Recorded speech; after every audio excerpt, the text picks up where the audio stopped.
Welcome to Talking Events. I am Josh Nett, aka Nuts, and let's move along like a herd of turtles on this one.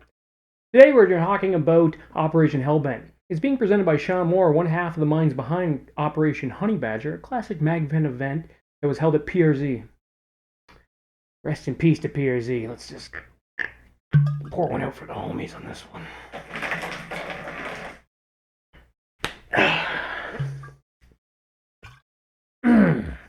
Now, the interesting thing about this event is it's a trilogy.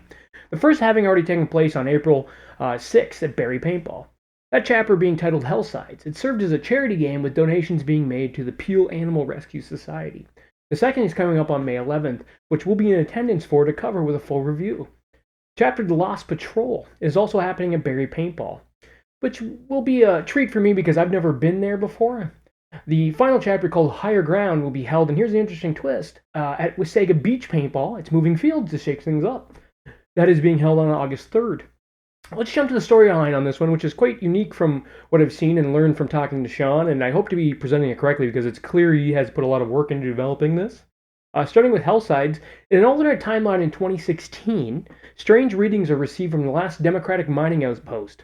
This is located in the wilderness above the 48th parallel in the Canuck-Hoya region, which is to be thought of as a Bermuda Triangle type area, one that messes with the flow of time and even the mental well-being of the people who enter the area. The kind of place that attracts an unexplainable collection of cars, boats, even spacecraft, and strange artifacts from all sorts of time periods. A real dangerous land at a time. Having gotten these readings, some groups become very interested in the mining outpost. The IDF, the indigenous guerrilla forces, locals to the area, they want to see it shut down and the land return to normal as they see the mining as a destructive to the earth and its spirit. The MRRU, the Military Response and Recovery Unit, which is sent in by the government, their primary goal is to see what kind of tech and research they can obtain from the outpost and surrounding areas. And the group opposing both of those factions, a large group of soldiers working for the MDC, the Multi-Death Corporation. Loaded with cash to do it, they're there working to clear out the people from the area and take what minerals they can from the land through drilling. The MDC was positioned between these two groups and a battle ensued. The MDC, using its vast resources, conscript the IDF to join them to fight off the government MRRU. Moving to the Lost Patrol, we see two groups, that's the Recon Team 1 and Team Pathfinder. They're sent into the area to set up operations and investigate a rumored lost village in the area to see what can be recovered if deemed safe from there. Intel from the area concludes it may not be as easy as they think, though, as trail cam footage and other sources have picked up strange movements and shapes. Maybe. This is something cool that Sean has done on magfiend.com. There is included some GIFs and footage and some photos have been popping up on Facebook. Some cool stuff. So hats off to Sean on the creativity in telling the story. So the two groups come in and they fight like hell to attempt to retrieve whatever they can from the area. Many casualties on both sides, which leads us to the third game, Higher Ground. Refusing to leave behind their fellow soldiers, forces retool and head back in to retrieve the bodies of their comrades in a very twisted scavenger hunt. As not just a whole body, but the missing limbs as well. A very grisly, dark world has been written here, and I'm excited to explore it. Now, looking to the commanders for the Lost Patrol, for Recon Team 1, we have Commander Corbin Lynch of Animal Pack, and backing him up as XO is Ryan Pitts, aka Pistol Pitsy. And then flipping the script here on Team Pathfinder, leading the way is Tim Tango Kordick of Frontlines Paintball podcast fame, and Team Northern Mercenaries. And serving as XO is Bob Backdoor Spicer of Team Unkind. If I was putting my money on this, and you know I am as soon as the bookie starts taking my calls again, I would wager on Team Pathfinder taking the big W on this. I've played under Tango commanding before and played against Bob Spicer and Unkind, leading me to believe that these two are busy working on a hell of a game plan. Let's look at these rules, shall we? General rules for the game. FPS game day velocity for 68 caliber paintballs and first strike rounds is 280 feet per second. There's no physical contact with other players and there's no fighting. Masks must follow ASTM guidelines. Masks must be on at all times while on the field during gameplay. Barrel bags or barrel plugs must have a functioning elastic. There's no full auto.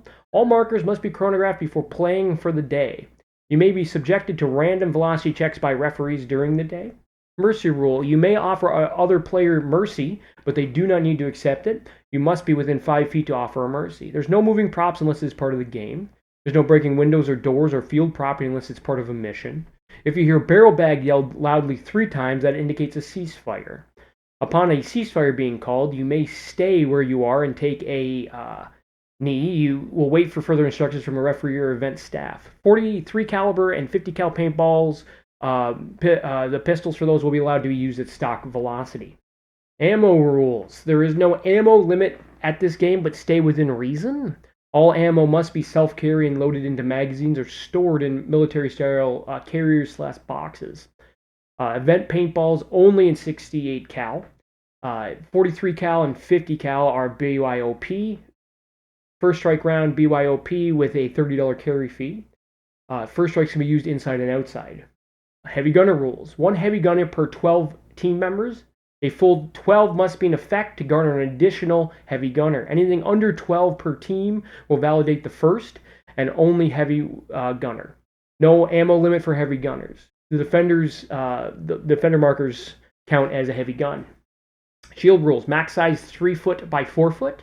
1 shield per every 12 members. If a team is smaller than 12, 1 shield is permitted. Other restrictions and allowances. Pump action, Milsim style markers are permitted. No speedball guns or hoppers or tack caps permitted. 1 shield per 12 members, cards to be given out to be decided. Only 1 smoke grenade thrown inside per building. Sound grenades such as Thunder V's or Thunder B's or Airsoft Innovation Bang 22 do not take a player out. Strobe lights are allowed. No going on the roof of any of the buildings at the field unless it was arranged with the event staff. No blind firing. No lasers. Hits. When a player is hit, it's three steps. 1, you must yell loudly hit or out. You raise 1 hand or marker in the air. And then the final one is walk off the field or back to their spawn. Respawning. At your spawn point, you need to have 3 players to re-enter the game. Example, yourself plus 2 others. Tag up and go. If you shot, you are out. If you raise your hand even in jest, you are out. If hit, you cannot talk until respawn. A player is out when a paintball or first strike round breaks on any part of the player or their equipment. A paint stain the size of a quarter from a paintball grenade striking a player is enough for them to be considered out. A referee can call you out even if not hit, but in the context of a dispute. Smoke grenades may be cold burning, smoke grenades must be cold burning. This may change game day, depending on weather conditions. No removing your armband so as to confuse players as to which side you are on. Players cannot have more than 25% orange as part of their gear or clothing. Orange is reserved for referees, media, and event staff. There'll be no arguing with refs or event staff. They have final say. Failure to follow these rules may lead you to being removed from the event with no refund, and depending on the actions of the player, police being called. Altogether, I think we got the ingredients.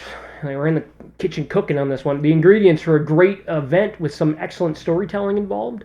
The atmosphere, the intrigue of the strange locale, the heated battles for it all, the mysterious sightings, and I'm excited to take part. I'll be there with at least one other member of the Plaid Bastards to back me up, and we're hoping to see you out there too. So once again, I am Josh Nutt, aka Nuts, for Disgruntled Scenario Reviews, reminding you that you are not alone out there.